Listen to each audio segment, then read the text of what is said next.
नमस्कार, मैं भरत आपका स्वागत करता हूं डीएनयू झारखंड में। चले जानते हैं आज की छोटी बड़ी खबरों को। सूखा राहत और लॉ एंड ऑर्डर की सीएम 19 जनवरी को करेंगे समीक्षा। झारखंड में सूखा राहत और लॉ एंड ऑर्डर सहित अन्य योजनाओं से संबंधित समीक्षा बैठक 19 जनवरी को मुख्यमंत्री हेमंत सोरेन करेंगे। इस बैठक में सभी विभागों के अलावा अधिकारियों, जिलों के डीसी, एसपी के साथ समीक्षा होगी। जानकारी के अनुसार इस बैठक में सूखा राहत और लॉ एंड ऑर्डर के अलावा राज्य में चल रही कल्याणकारी योजनाओं के क्रियान्वयन, सरकार आपके द्वार कार्यक्रम में निपटाई गई शिकायतें, राजस्व संग्रह, सुओ मोटो ऑनलाइन म्यूटेशन, दाखिल खारिज और जीएम लैंड की स्थिति, जाति आय और आवासीय प्रमाण पत्र जारी करने की स्थिति आदि से संबंधित जानकारी मुख्यमंत्री लेंगे। बैठक को लेकर अधिकारी तैयारियों में जुट गए हैं। बारिश नहीं होने से राज्य के 15.2 लाख किसानों ने खेती ही नहीं की। केंद्र टीम ने किया आकलन। सुखाड़ के कारण राज्य के 15,24,830 किसानों ने इस वर्ष खरीफ फसलों की खेती ही नहीं की। वर्षा के अभाव में उनके खेतों में धान के बिचड़े जल गए, जिससे उन्होंने खेती ही नहीं करना उचित समझा। कई जगहों तो वर्षा के अभाव में खेतों में बीज डालने ही नहीं गए। 9,85,665 ऐसे किसान हैं जिनकी खरीफ फसलों की क्षति 33% या उससे अधिक की हो सकती है। समय पर बारिश नहीं होने से खेतों में लगाए गए धान के पौधे अविकसित ही रह गए या फिर उत्पादन पर काफ़ी प्रभाव पड़ा। झारखंड के दौरे पर आई इंटर मिनिस्ट्रियल सेंट्रल टीम ने यह जानकारी एकत्र की है। विभिन्न जिलों के 30,10,071 किसानों को सुखाड़ राहत चाहिए। इन किसानों ने राहत पाने के लिए ऑनलाइन आवेदन किया है। केस कांड में इरफान, राजेश और विक्सल के मामले की सुनवाई 3 फरवरी को। 46 लाख रुपए के साथ कोलकाता में पकड़े गए कांग्रेस से निलंबित 3 विधायकों इरफान अंसारी, राजेश कच्छप और नमन विक्सल कोंगाड़ी के खिलाफ रांची में किए गए 0 एफआईआर को कोलकाता ट्रांसफर करने के खिलाफ दाखिल याचिका की सुनवाई मंगलवार को झारखंड हाईकोर्ट में हुई। मामले में हाईकोर्ट के न्यायमूर्ति रंगन मुखोपाध्याय के कोर्ट ने बंगाल पुलिस द्वारा मामले की जांच करने लेकिन बंगाल पुलिस द्वारा मामले में चार्जशीट दाखिल नहीं करने के अंतरिम आदेश को 3 फरवरी तक बरकरार रखा है। अगली सुनवाई 3 फरवरी को होगी। राज्य सरकार की ओर से बताया गया कि इस मामले में उनकी ओर से प्रति शपथ पत्र दाखिल नहीं किया जाएगा।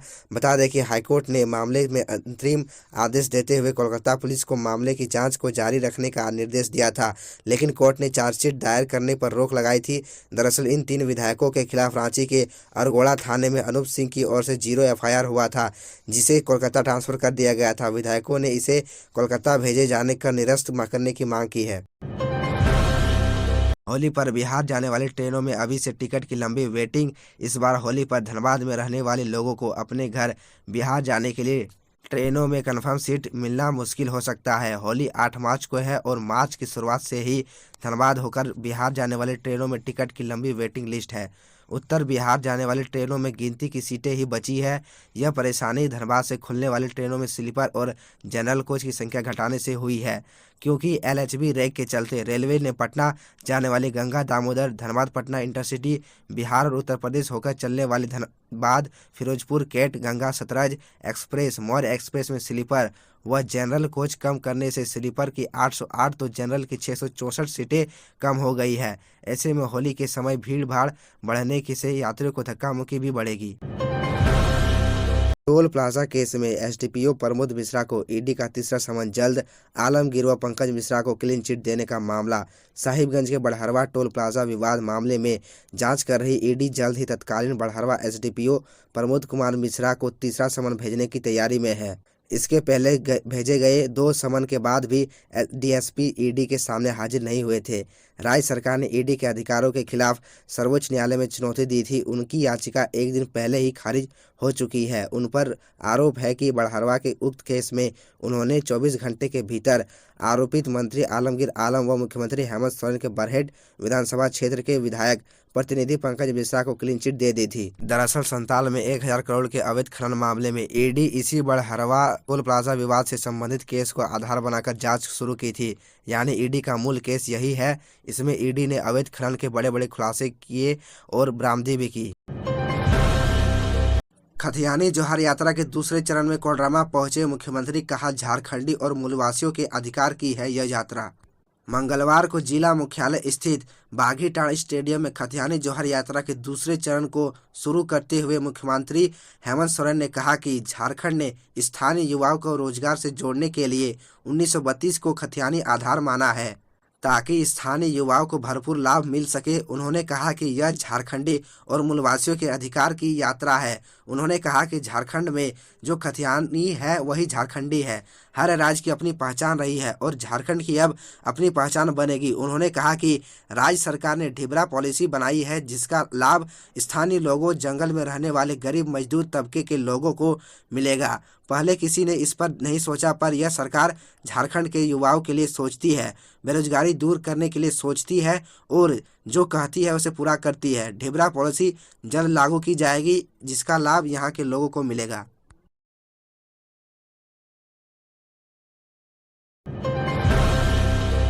झारखंड में नई नियोजन नीति जल्द, जानिए पुरानी नीति में क्या जोड़ेगा और क्या हटेगा। हाईकोर्ट में झटके के बाद नियोजन नीति 2021 में संशोधन की कवायद तेजी से चल रही है। इसकी फाइलें झारखंड के सरकारी दफ्तरों में दौड़नी शुरू हो गई है और उम्मीद की जा रही है 1 से 1.5 महीने के अंदर संशोधित नियोजन नीति सामने आ जाएगी। मुख्यमंत्री हेमंत सोरेन विधानसभा में भरोसा दिला चुके हैं कि सरकार युवाओं की मांग और इच्छा के अनुसार ही नियोजन नीति लाएगी।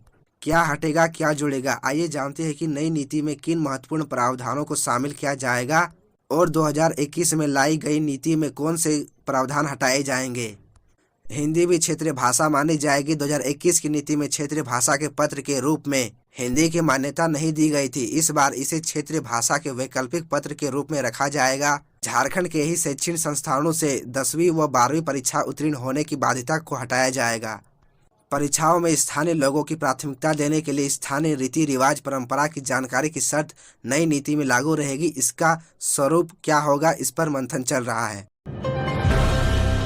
भ्रष्टाचार की रेत में फंसा स्वास्थ्य सुविधाओं का पहिया, पारा मेडिकल कर्मियों की हड़ताल पर बोले बाबूलाल। झारखंड के 3000 से ज्यादा पारा मेडिकल कर्मी बेमियादी हड़ताल पर चले गए हैं। इतनी बड़ी संख्या में स्वास्थ्य कर्मियों के हड़ताल पर जाने की वजह से प्रदेश की स्वास्थ्य व्यवस्था चरमरा गई है। झारखंड की CHC, PHC और सदर अस्पतालों में इलाज, वैक्सीनेशन, टेस्टिंग सहित ब्लड बैंक सेवाएं भी प्रभावित हुई है। अब इस मामले पर मुख्य विपक्षी पार्टी बीजेपी की प्रतिक्रिया सामने आई है। बाबूलाल मरांडी ने राज्य की हेमंत सोरेन सरकार पर तंज कसते हुए कहा कि प्रदेश में स्वास्थ्य सुविधाओं का पहिया भ्रष्टाचार के रेत में फंसा है। हेमंत सरकार के 1932 खतियान को JDU ने बताया पॉलिटिकल स्टंट, कहा कानून बनाना संभव नहीं। जनता दल यूनाइटेड JDU ने 1932 के खतियान पर हेमंत सोरेन सरकार के स्टेप को महज पॉलिटिकल स्टंट करार दिया है। राजकीय गेस्ट हाउस मोराबादी में मंगलवार को प्रेस कॉन्फ्रेंस में बिहार सरकार में मंत्री और झारखंड के प्रभारी डॉक्टर अशोक शर्मा ने कहा कि झारखंड सरकार 1932 के खतियान पर जो कुछ कर रही है वो सतही केवल पॉलिटिकल स्टंट है। हर दल अपने वोटर के हिसाब से कुछ योजनाएं बनाता है। 1932 के खतियान को विधानसभा में लाकर फिर इसे केंद्र के पास उसने भेजा है, पर केंद्र राज्य के जगजाहिर संबंधों को देखते इस कानून का रूप नहीं मिल सकेगा, यह संदिग्ध ही रहेगा। ऐसे में खतियान यात्रा भी बेमतलब की है। प्रेस वार्ता के दौरान प्रदेश अध्यक्ष और सांसद खीरू महतो, पूर्व मंत्री सुधा चौधरी समेत अन्य नेता भी उपस्थित थे। विधायक ढुल्लू महतो की जमानत याचिका पर अब 24 जनवरी को सुनवाई, सरकार ने मांगा समय। पुलिस हिरासत से एक वारंटी को छुड़ाने के मामले में भाजपा विधायक ढुल्लू महतो की क्रिमिनल रिवीजन में उनकी ओर से दायर याचिका की सुनवाई झारखंड हाईकोर्ट में मंगलवार को हुई है।